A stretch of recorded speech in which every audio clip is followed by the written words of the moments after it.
मैं मधुलिका परमार, सहायक आचार्य गृह विज्ञान। आज मैं महाराजा गंगा सिंह विश्वविद्यालय के बीए पार्ट सेकेंड ईयर गृह विज्ञान के प्रथम प्रश्न पत्र प्रोटीन के बारे में हम चर्चा करेंगे। आज मैं प्रोटीन क्या है और प्रोटीन की क्या रासायनिक संरचना होती है और इसका वर्गीकरण किस आधार पर किया जाता है, उसके बारे में आज मैं आपको बताने जा रही हूँ। सबसे पहले तो देखिए, प्रोटीन हमारे आहार का एक बहुत ही आवश्यक स्थान रखता है। शरीर की वृद्धि विकास के लिए बहुत ही ज़रूरी है प्रोटीन। शरीर की विभिन्न क्रियाकलापों और कोशिकाओं और तंतुओं की निरंतर टूट फूट शरीर में होती रहती है और शरीर का निर्माण, इसे हम शरीर की निर्माणात्मक इकाई भी कह सकते हैं। जितनी भी कोशिकाओं की टूट फूट होती है या उनका जो निर्माण का कार्य है या मरम्मत का कार्य है, अगर हमारे शरीर में पर्याप्त मात्रा में प्रोटीन उपस्थित रहता है तो ये सब मरम्मत का कार्य आसानी से हो जाता है। प्रोटीन को हम एक तरीके से बिल्डिंग ब्लॉक्स भी कहते हैं। क्यों? और बिल्डिंग ब्लॉक्स हम मतलब शरीर की यह एक आधारशिला है। प्रोटीन एक ग्रीक शब्द है जिसकी की उत्पत्ति प्रोटियोस से हुई है और अगर हम इसका शाब्दिक अर्थ देखें तो प्रोटियोस का मतलब होता है प्रथम स्थान ग्रहण करने वाला। तो हम कह सकते हैं कि प्रोटीन हमारे शरीर में अत्यंत ही बेहद मात्रा में पर्याप्त होना चाहिए, तभी हमारे शरीर की निर्माणात्मक इकाई या हमारे शरीर का विकास पर्याप्त मात्रा से हो सकता है। प्रोटीन की अगर हम रासायनिक संरचना देखें तो प्रोटीन जैसे कि कार्बोहाइड्रेट कार्बन, हाइड्रोजन और ऑक्सीजन से बना होता है, वैसे ही प्रोटीन भी कार्बन, हाइड्रोजन और ऑक्सीजन से ही बना होता है। परंतु प्रोटीन में कार्बन, हाइड्रोजन और ऑक्सीजन के अतिरिक्त कुछ मात्रा में नाइट्रोजन तत्व भी पाए जाते हैं। साथ ही प्रोटीन के अणुओं में कुछ मात्रा में सल्फर और फास्फोरस भी उपस्थित होता है। प्रोटीन में मुख्य भाग नाइट्रोजन होता है। नाइट्रोजन की उपस्थिति के कारण ही प्रोटीन कार्बोहाइड्रेट और वसा से भिन्न है, क्योंकि उनमें ये नाइट्रोजन नहीं पाया जाता। नाइट्रोजन की उपस्थिति के कारण ही प्रोटीन को नाइट्रोजन भोज्य तत्व या नाइट्रोजन युक्त भोज्य पदार्थ कहा जाता है। अगर हम इसकी सारी रासायनिक संरचना देखें तो carbon 50%, oxygen 32%, nitrogen 16%, hydrogen 7%, sulphur 3% और फास्फोरस भी 3% पाया जाता है। प्रोटीन की इस नाइट्रोजन युक्त उपस्थिति के कारण ही प्रोटीन को अमीनो अम्ल की श्रेणी में भी रखा गया है। अगर हम प्रोटीन का रासायनिक संगठन देखें तो उससे एक बात स्पष्ट रूप से यह आधारित हो जाती है कि प्रोटीन हमारे जीवन का एक बहुत ही अभिन्न अंग है। ये थी प्रोटीन की रासायनिक संरचना। अब अगर हम प्रोटीन के वर्गीकरण की बात करते हैं तो प्रोटीन के वर्गीकरण को 3 भागों में बांटा गया है।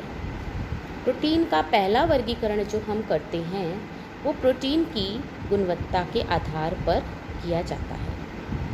दूसरा वर्गीकरण प्रोटीन के भौतिक गुण और उनकी घुलनशीलता के आधार पर किया जाता है। और तीसरा वर्गीकरण प्रोटीन प्राप्ति साधनों पे, मतलब प्रोटीन कहाँ कहाँ से हमें प्राप्त होता है, उसके क्या प्राप्ति साधन है, क्या स्रोत हैं, उसके आधार पर भी हम प्रोटीन का वर्गीकरण करते हैं। तो मतलब प्रोटीन का वर्गीकरण गुणवत्ता के आधार पर, भौतिक गुणों के आधार पर और प्राप्ति साधनों के आधार पर किया जाता है। आज हम सबसे पहले वर्गीकरण की श्रेणी में हम सबसे पहले प्रोटीन का वर्गीकरण गुणवत्ता के आधार पर करेंगे। प्रोटीन का वर्गीकरण गुणवत्ता के आधार पर कैसे किया जाता है? प्रोटीन का वर्गीकरण गुणवत्ता के आधार पर करने के लिए यह देखा जाता है कि प्रोटीन में उपस्थित अमीनो अम्ल उसमें कितने पाए जाते हैं, यानी कि किसी भी प्रोटीन की गुणवत्ता उसमें उपस्थित अमीनो अम्लों की मात्रा, प्रकार और गुणों पर निर्भर करती है। प्रोटीन की गुणवत्ता उसमें उपस्थित अमीनो अम्ल की मात्रा, उसके प्रकार और गुणों पर निर्भर करती है। जिस प्रोटीन में जितना अधिक आवश्यक अमीनो अम्ल रहता है वह प्रोटीन उतना ही अधिक उत्तम क्वालिटी का पाया जाता है। मतलब जिसमें ज़्यादा अमीनो अम्ल है वो प्रोटीन की क्वालिटी बहुत ही सुपीरियर है। इस क्वालिटी के आधार पर भी हम प्रोटीन को 3 भागों में बांट सकते हैं। पहला पूर्ण प्रोटीन, कंप्लीट प्रोटीन। दूसरा आंशिक पूर्ण प्रोटीन, पार्शियल कंप्लीट प्रोटीन। तीसरा अपूर्ण प्रोटीन, इनकम्प्लीट प्रोटीन। ये क्वालिटी के आधार पर हमने इसे 3 भागों में बांटा है। अब सबसे पहला पूर्ण प्रोटीन यानी कि कंप्लीट प्रोटीन। कंप्लीट प्रोटीन किसे कहेंगे? जिसमें पूरा प्रोटीन हो। ये प्रोटीन उच्च जैविकीय मूल्य का प्रोटीन होता है और इसमें सभी आवश्यक अमीनो अम्ल पर्याप्त मात्रा में और उचित अनुपात में उपस्थित रहते हैं। ये प्रोटीन हमें प्राणियों को जीवित रखने में अपनी महत्वपूर्ण भूमिका निभाते हैं। ये शरीर की वृद्धि और विकास करते हैं और बहुत सारे शरीर के निर्माणात्मक कार्य भी करते हैं। प्राणिज जगत से प्राप्त होने वाले भोज्य पदार्थों में उत्तम प्रकार के प्रोटीन पाए जाते हैं। यानी कि हम कंप्लीट प्रोटीन कहाँ से प्राप्त कर सकते हैं? एनिमल्स प्रोटीन से, यानी कि प्राणिज भोज्य पदार्थों से हम इसे प्राप्त कर सकते हैं। जैसे फॉर एग्ज़ाम्पल जैसे दूध, दही, मांस, मछली, अंडा आदि। दूध में लैक्ट एल्ब्यूमिन ये प्रोटीन के नाम होते हैं। जैसे दूध की जो प्रोटीन होती है उसे हम लैक्ट एल्ब्यूमिन कहते हैं।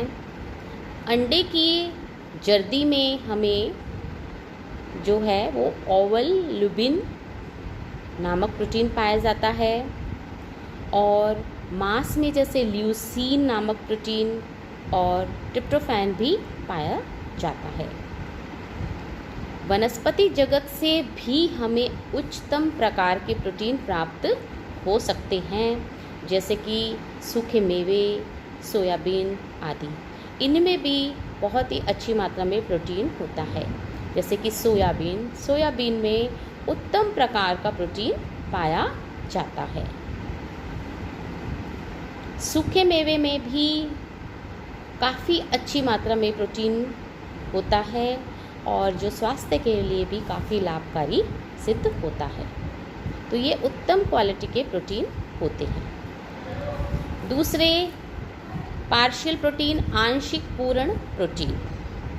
आंशिक पूर्ण प्रोटीन जिसमें कि आवश्यक अमीनो अम्ल उपस्थित तो रहते हैं, परंतु कुछ एक या उससे कम आवश्यक अमीनो अम्ल की कमी पाई जाती है, यानी कि एक या दो अमीनो अम्लों का उनमें अभाव रहता है, इसीलिए वो आंशिक पूर्ण प्रोटीन कहलाते हैं। ये प्रोटीन जीवन को तो बनाए रखते हैं, परंतु शारीरिक वृद्धि और विकास या बहुत ही उपयोगी नहीं होते।